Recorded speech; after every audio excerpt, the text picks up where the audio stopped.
Hello, I'm Charlene Shriver of the Rainbow Frequency, and today we're going to do a collective card reading with the question of what is needed for us to best flourish right now. We're going to start with the Literary Witches Oracle.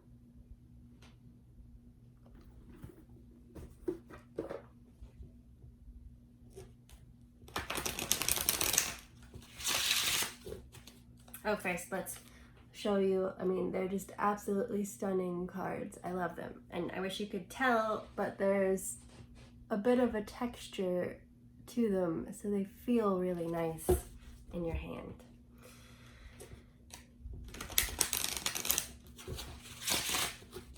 And I wish you could see the shuffling take place. You're just gonna have to hear it. And they're kind of new, so they're a little awkward currently.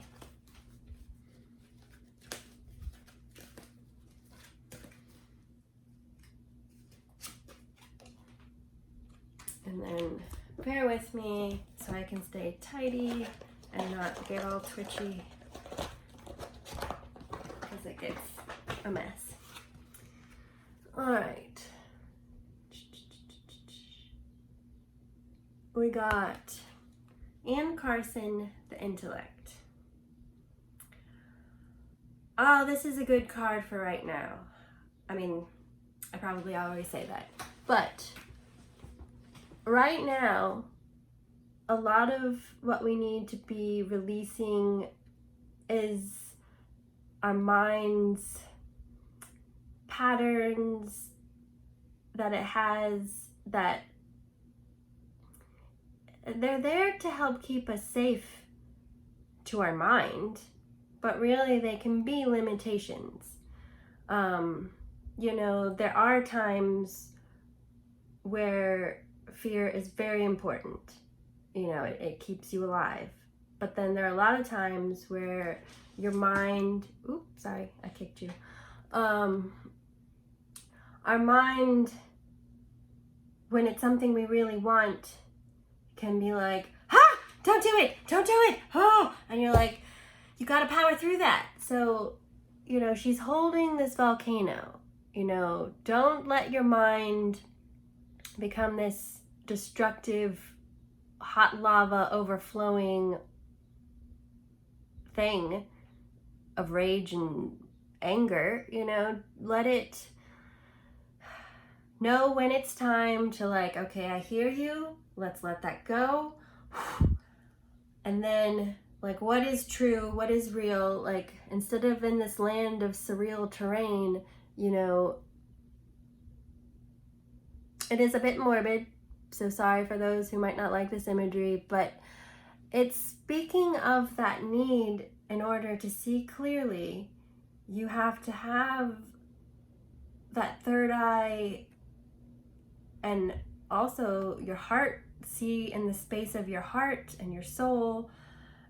Your mind is wonderful, but sometimes it plays tricks on you. Your heart and your gut, when all three are in alignment, it's gold. Then we'll go to the Star Child Tarot.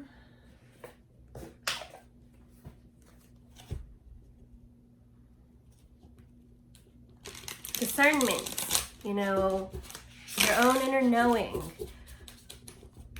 what resonates, what feels right for you.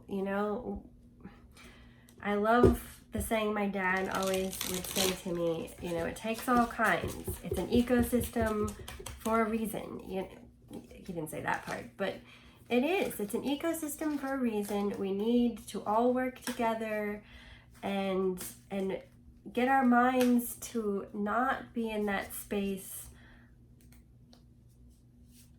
of disillusionment or that surreal, fear-based thinking or what ifs. You only got one shot at this that we know of, so you got to make it count. So 8 of Cups, bottom of the deck. the overarching theme.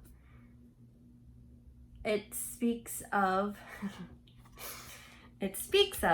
perfectly going into this, leaving behind what no longer serves you and going after what will really be your true passion, that true bliss that will fill you up. You know, the Ace of Cups is sometimes looked at as the Holy Grail or that wish fulfillment. So it speaks of needing to let go of what no longer serves you and going after what really does.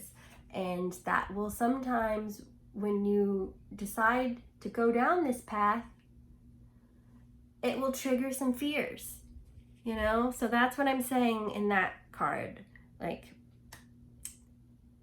breaking patterns, taking a bold new step forward to a new journey, that is going to be a bit scary. So go forth boldly into uncharted territory.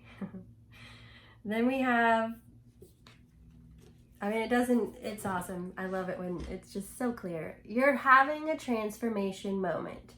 I mean, if you follow astrology, we as a collective are going from the age of Pisces into the age of Aquarius. We're collectively kind of shape-shifting, if you will, forms and our evolution. We've been doing it since the dawn of time, and I'm sorry, but science and spirituality are not mutually exclusive. Like, to me, that is a miracle. As a gardener, also, like, it's just absolutely fascinating to see how nature and plants adapt and how we as human beings have evolved through since the dawn of time to where we are now. And I see where we're going in my mind. It's very frustrating to like see the end result and know it's gonna happen, but I don't necessarily know the timeline and exactly how we're gonna get there, because that would ruin it for me too, right? So patience, hold the vision. We're transforming. We're in it to win it. Keep the faith. How many can I spew out to you? And then we have, okay, so what we are currently in is a transformation. Our obstacle is King of Crystals in reverse, which King of Pentacles in reverse. It's that needing for us all to see the divinity within, see how there's that infinity symbol and his crown is going to meet it, and let's take out genders, because we're energetic bodies when in this conversation space. It's seeing your inner abundance, your divine spark, seeing yourself as the gift. Like, for me, it's for my personal journey, like ever since I was little, like I wanted to be the chosen one. I wanted to be the sorceress and He-Man. Like, I'm like, that bird headdress, oh hell yes. That wisdom, sign me up. Living on top of a mountain, yes, yes, yes, yes, yes. Who else? I wanted to be He-Man too, kind of. I wanted to be Red Sonja. Once I saw Buffy the movie, I was like, yes, yes, yes. Like, you get where I'm going. Like, I wanted to be that so badly. I'm getting excited and throwing the table around. But I had to realize, like, you have to choose yourself. You have to choose yourself. You have to see yourself as the gift, and then go take names and kick some cosmic order into balance. That's my game. Because then the result, once you see, and I'm shifting the energy around as one of my favorite A to Z Emotional Health, her channel, she showed me shifting the energy around. So let's shift that around. I want you all to see that divine spark within yourself and accept yourself as you are. I'm like, if I could give you that, I'm giving you that now. Accept yourself as you are and all the gifts that you hold. Because then, 10 of Cups, that happy ever after, I mean, they're in balance. It's that trifecta, you know, if we want to call it the Maid, Mother, and Crone, the Father, the Son, the Holy Ghost. I mean, there's so many of these. You get where I'm going with this. It's that, you know, the physical, the auric, and the etheric coming into wholeness, and then you can really, really pursue your higher purpose. So embrace the transition. It's gonna be awkward. And then there's gonna be new challenges because, like, think about it. The caterpillar, you know, it has its challenges to getting to its goal of getting into the chrysalis. Then it gets transformed, and then it's a struggle to get out of the chrysalis. And then as a butterfly, you have to be patient. You gotta let those wings dry. Then you have to find food. You have to not get eaten. And then it's bliss when you get to the nectar and you're like, flowers, but it's a process constantly. Everything's a work in progress. Even when you ascend, for me personally, there's gonna be a next level, and then a next level, and a next level. So keep on keeping on. All right, we'll go to the Starseed Oracle.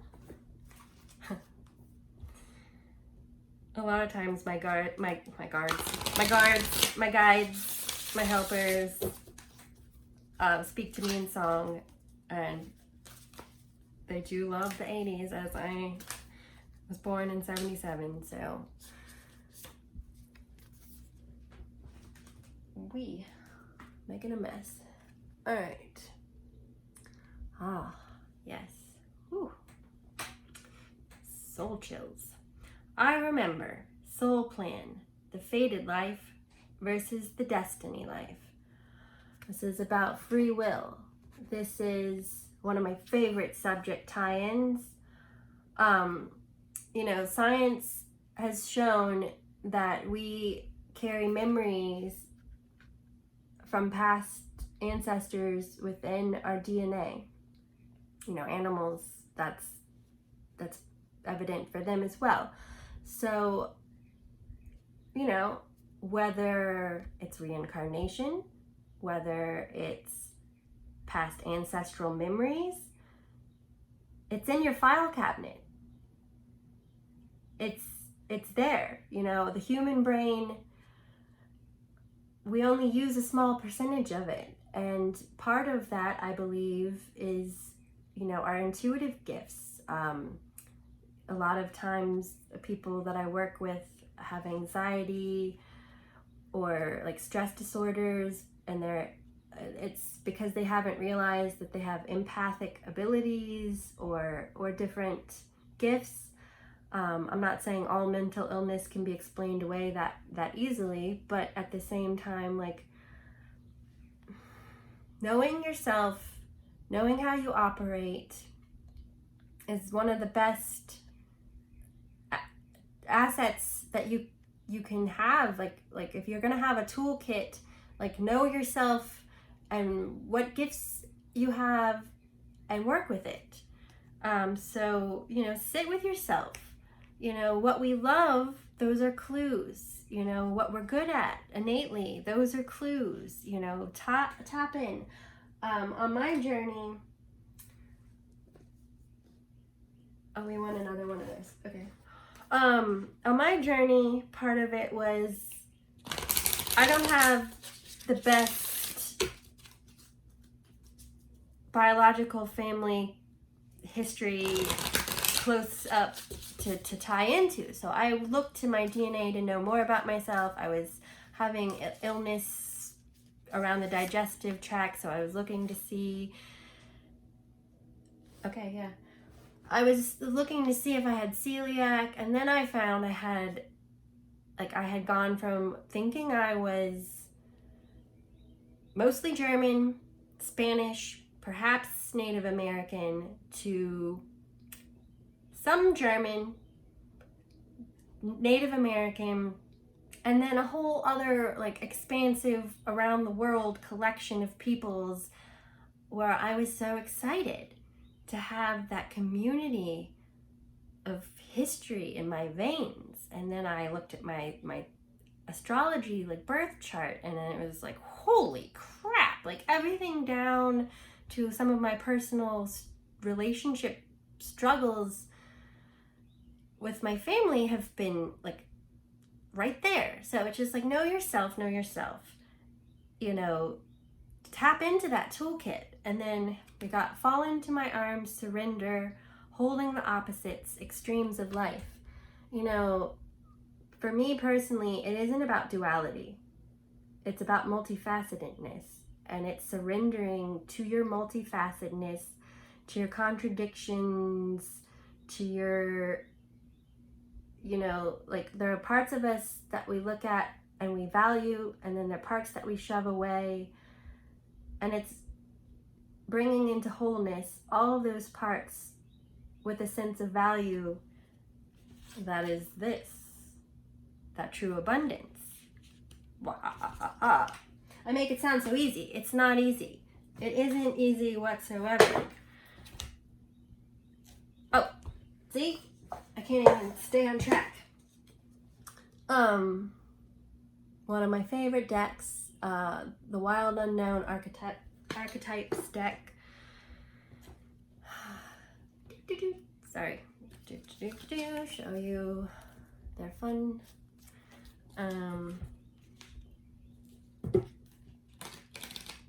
What will help us best come into balance so that we can do this?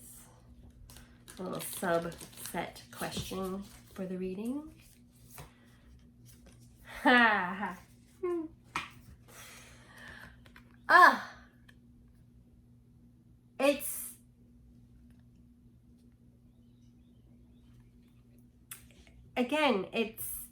It's that web of life. It's that connecting. It's that realizing that we're not separate, but we're all one. And once you can value all of that within yourself, I really do believe that we can then come together as a collective and bring those hands all together and all the strands, because we all came from one place originally. So it's connecting all those strands within yourself.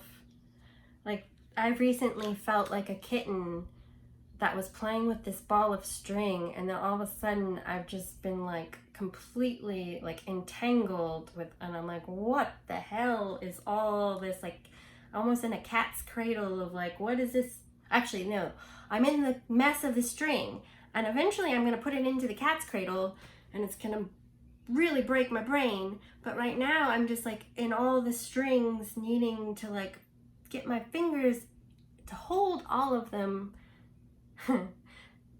And then you can be the master manifester, manipulator, conductor of yourself, so that you can be the best version of yourself at all moments in time. This is pretty out there. So we're gonna wrap it up. My husband found this deck, the Goddess Knowledge cards. Oops, sorry. Seeing what all the noise was outside. My neighbors leave out stuff that they no longer want, and he saw them and he knew I'd want them, and it was such a great gift. So we're gonna wrap up with some goddess energy. I wish it had gods and goddesses, because I don't really like focusing on just one. I like inclusiveness in all things. I can't shuffle them. But there's a divine feminine in all of us. So let's tap in to what we need to work with right now.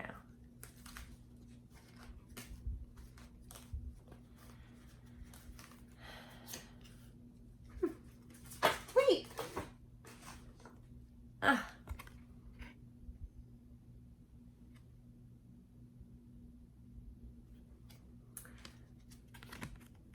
We got Hera. Hera is an ancient goddess who, before she appeared as wife to Zeus in Greek mythology, was a powerful matrilineal queen in her own right. Hera is the original, all-powerful, multifunctional goddess responsible for every aspect of existence, a symbol of the complete woman. Among the Greeks, Hera was the goddess of marriage, a special goddess of women who accompanies each woman through every moment of her life. Her various titles point to her roles as a bringer of fertility, goddess of marriage, protector of children, of women during childbirth, and of money, and presider over all aspects of public life. She was often represented with a peacock, symbol of beauty, luxury, and immortality. The spots on its feathers reflect the starry firmament, and the peacock has knowledge of the weather, reflecting the ancient role of the goddess as bringer of the seasons. Hera is a mature, powerful goddess, combining both practicality and nurturing, a strong image of the supremacy of the queen within. Yeah, I love this reading. We are all transforming and embracing that inner nurturing, community building energy within us all, because I would like to think if this last year has taught us anything, or the journey all the way up from zero all the way to now, if this whole process has taught us anything, that we're stronger when we're in that web. Like, think about a spider web for a moment. It is all these teeny, fine, delicate lines that on their own would not really do much other than maybe annoy you when you walk into it. But together, it creates this structure that is adaptive and flexible and has great functionality. One of my favorite, the golden orb weaver, or garden spider, or riding spider, anyway, many names. In Costa Rica, that spider is as big as your hand, or bigger, and they have somehow figured out how to use their webs to design Kevlar. I mean, amazing. So think, like, if we all were to focus on letting go of our fears and what no longer serves us, and focusing on ourselves being a gift, and each one of us being gifts and aspects of the divine, and working together to creating a community for us to thrive as a collective humanity, think of how much more we could accomplish. Go team go. Just saying.